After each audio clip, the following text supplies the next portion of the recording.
huwezi kumuua Ayatollah Khamenei. Ndio maana uliona hata jana Donald Trump kwenye mtandao wa Truth alitweet kwamba wanajua alipo Ayatollah lakini hawatomuua, na akatoa sababu kwamba ukimuua Ayatollah Khamenei utaweka hali mbaya zaidi pale Mashariki ya Kati, na watu wengi wataitazama Israeli ndo kiini cha Ayatollah Khamenei kufa. Kwa hiyo utaanzisha vita kamili kabisa sasa kati, maana hii ni vita, hii sio vita kamili. Sasa utaanzisha vita kamili kabisa kati ya Iran na Israeli. Kuna makundi kama Hezbollah, Houthi na vikundi vidogo vidogo ambavyo sio maarufu duniani zaidi ya 100, vyote vitageukia Israel. Na nyuma ya Ayatollah kuna nchi kama China, kuna nchi kama Urusi ambazo pia zina maslahi ya moja kwa moja na Iran. Kwa hiyo Putin anaongea kila siku na Trump, na tunaona taarifa. Sasa huwezi kusema utamua Ayatollah Khamenei, si chaguo zuri. Kwa Trump ameona mbali. Ukipiga hesabu madhara ya kumuua Ayatollah na faida, madhara ni makubwa zaidi kuliko faida. Sasa unachagua faida, kwa hiyo inabidi abaki hai, hata kama kusema kweli Marekani wanafahamu, na inawezekana kweli Marekani wanafahamu, kwa sababu katika hii vita imegawanyika kwenye malengo mawili. Iran anapiga sehemu za makazi kuatisha raia wa Israeli ambao nyumba zao nyingi zina maandaki na sehemu kubwa za public zina maandaki, lakini Israeli anapiga shabaha muhimu. Na ndio maana unaona mkuu wa majeshi wa Iran aliuawa Ijumaa, aliyeteuliwa mpya kauawa jana. Iran wana mpango mzuri sana wa nyuklia na nishati, wanasomesha wanasayansi kwa gharama kubwa. Mwanasayansi mmoja mpaka ahitimu kusomea nyuklia na kuwa mwanasayansi kamili ni miaka 19. Wameuawa wanasayansi zaidi ya 10 mpaka hivi sasa. Ni hasara kubwa kwa Iran. Wameuawa makamanda wa jeshi, mkuu wa ujasusi. So Israeli ana target watu muhimu na kurudisha mipango mingi ya Iran ya vita nyuma ya ujasusi, ya nyuklia. Ingawa Iran naye anapiga na anawanyima amani raia wa Israeli, na anapiga miji muhimu. Anapiga mji mmoja unaitwa Haifa, ni mji wa bandari unaosafirisha vitu vingi. Anakumuta pale, anazuia shughuli za uchumi. Anapiga Tel Aviv, anapiga Jerusalem. Kwa hiyo ni aina ya vita ambayo kila nchi ina malengo tofauti. Lakini katika msingi wa swali lako kwamba umuue Ayatollah Khamenei, Netanyahu anaongea propaganda. Kuna propaganda za aina tatu, ni muhimu wasikilizaji wako wajue.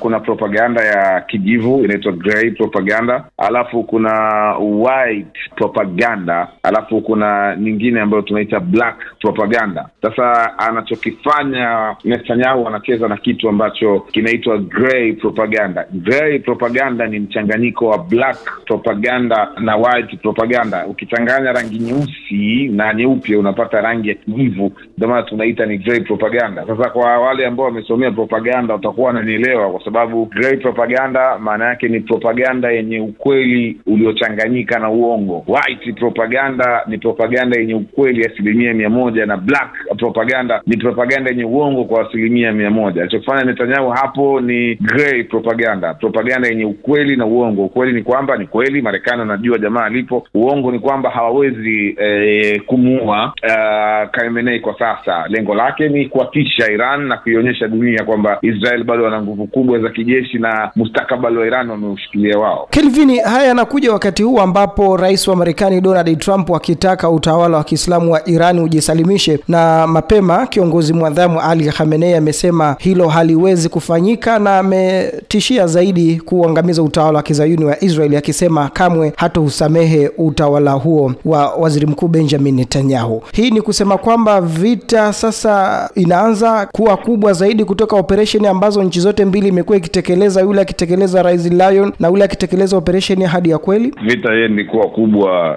Vita itamalizika tupo kwenye siku za mwisho, kwa sababu hata kama umeangalia mashambulizi ya jana usiku yamepungua. Huwezi kulinganisha na mashambulizi ya siku 4 au 5 zilizopita. I think tupo siku ya 6 kwenye vita kati ya, na hivi sio vita kamili, ni vita nusu. Watu wengi tu hawaelewi. Iran na Israeli hawajaingia kwenye vita kamili, ni nusu vita hivi.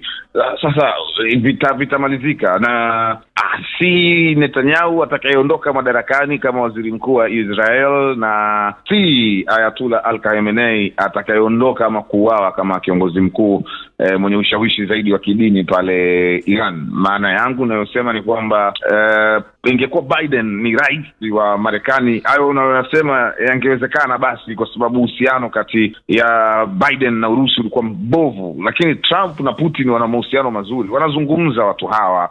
Angalia Urusi iliyopata mafanikio makubwa mara baada ya kuingia Trump kule Ukraine. Angalia, wametoka kuzungumza juzi tu, jana kulikuwa kuna kikao kirefu cha simu kati ya Xi Jinping na Vladimir Putin. Wanadiscuss Iran na nchi ambazo zina maslahi na Iran. Trump anafahamu nguvu ya China, anafahamu nguvu ya Urusi, wote hawa wana nuclear. So anajua, ndo maana anaenda na ile sakata taratibu. Hii ngome inaenda inamalizika soon tu, watamalizana. Mashambulizi yatakoma, watakubaliana, kwa sababu mwisho wa siku lengo kubwa la hili vita ilikuwa ni kupunguza nguvu ya Iran kwenye nuclear, lakini ya pili kupunguza nguvu ya Iran katika Mashariki ya Kati, kwa sababu Iran ukimwacha muda mrefu, tunamuita the lion of Middle East, ni Iran. Ukimwacha muda mrefu bila kumsumbua, kumshambulia, atakuwa na nguvu nyingi za kijeshi, na akiwa na nguvu nyingi za kijeshi, Iran anasupport vikundi vingi ambavyo vinaipinga Israel. Mfano wake ni Houthi, Hamas na Hezbollah. Sasa ukimwacha akiwa na nguvu nyingi, ni hatari kwa maslahi ya Marekani kupitia Israel. Fahamu kwamba Israeli na ni ukweli mchungu, ni macho ya Marekani pale Mashariki ya Kati, ni yupo kwa ajili ya maslahi ya Marekani. Sasa ukimwacha Iran astawi sana, inakuwa ni hatari. Kwa lazima uhakikishe unamdisturb kidogo. Wamefanikiwa katika hilo Israel, wameharibu kweli vituo vya nishati vya nyuklia vya Iran, wameua wanasayansi wa Iran, wameua majasusi wabobezi wa Iran, wameua wakuu wa majeshi wawili. Sasa unataka nini tena katika hili? Una haja tena ya kutaka kumuua Khamenei muingize Urusi vitani China? Utakuwa unatengeneza barabara ya kuelekea kwenye vita ya tatu ya dunia. Huu mgogoro unaenda unaisha mzee. Naam, Kelvin, haya yanakuja katika hotuba ya juzi ya Netanyahu kwa wananchi wa Irani akiwataka wafanye uasi. Hili tukalishuhudia pia kwa aliyekuwa mtoto wa mfalme Reza Pahlavi. Hili la kuanza uasi Irani unaliona ukiibuka wakati huu? Ni propaganda za kivita. Mara ngapi Netanyahu ametweet ama amezungumza na vyombo vya habari vya Israel na akasema wanaidhibiti anga ya Iran. Baada hapo Iran anarusha makombora Tel Aviv, anarusha makombora Haifa, anarusha makombora Jerusalem na yanafika. Ni lazima kuwa makini sana kuchuja habari za kivita. Mara nyingi ukisikia idadi ya vifo vya Iran na Israel si vya kweli. Wanaojua ukweli ni wao wenyewe, lakini kila nchi inatoa takwimu, taarifa ama hotuba wakati huu wa kivita, wakati ambao kwa maslahi yao binafsi. Rejea vita vya Tanzania na Uganda na hotuba ambazo walikuwa wanatoa viongozi wetu na kile ambacho walikuwa wanakisema Idi Amin. Wakati anaingia Kagera, Idi Amin alisema sasa hivi nina mamlaka na niko vizuri, nitaipiga Kagera mpaka nitaichukua Dar es Salaam, ili tu kuingiza hofu wakazi wa Tanzania kwa wakati huo. Sasa ndicho ambacho wanakifanya Netanyahu. Ni sayansi ya vita hii. Hii ni sayansi ya vita na ni habari na mambo ya kawaida katika masuala ya kivita. Rejea vita vya Iraq na Marekani mwaka huo, mwanzoni mwa karne hii ya 21, kauli za Saddam Hussein, waziri wa ulinzi wa Iraq wakati huo, na kina George Bush, kauli za kina Tony Blair.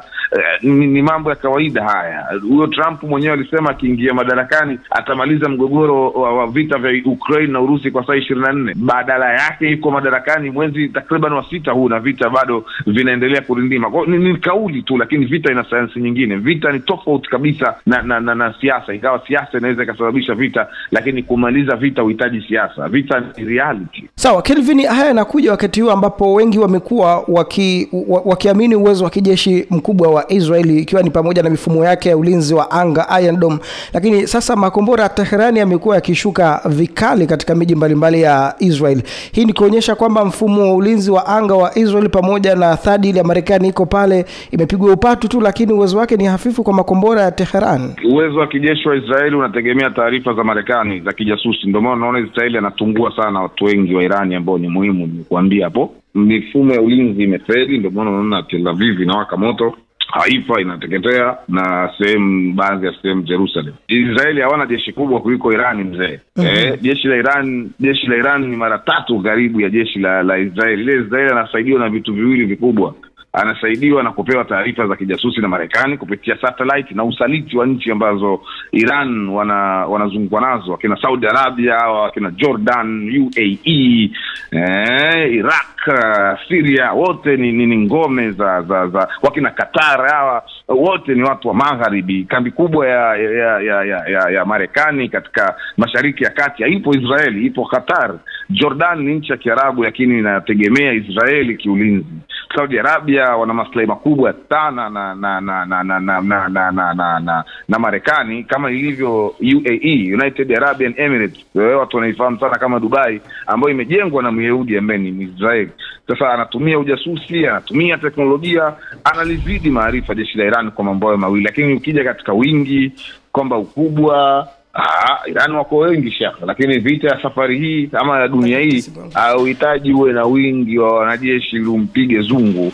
Unahitaji kuwa na mbinu bora za ujasusi na vifaa vizuri vya teknolojia. Nicho alichonacho Muisrael. Sawa, haya yanakuja wakati ambapo tumeona bunge la Pakistani likisema kwamba endapo nyuklia itapigwa Irani linaweza likaingia moja kwa moja kwenye mzozo. Kwa nini Pakistani inakuwa kimbelembele hivi? Pakistani wanarukaruka tu maneno tu, lakini hawawezi kufanya chochote kwa sababu Pakistani hawezi kusema au kufanya chochote bila amri ya Mchina. Pakistani wanamtegemea Mchina katika silaha nyingi za kijeshi. Kwa hiyo hawawezi kufanya lolote Pakistani, na hawawezi kufanya lolote bila amri ya Mchina ama ya Mrusi. Sana ni amri ya Mchina kwa sababu Pakistani wanaitegemea sana China.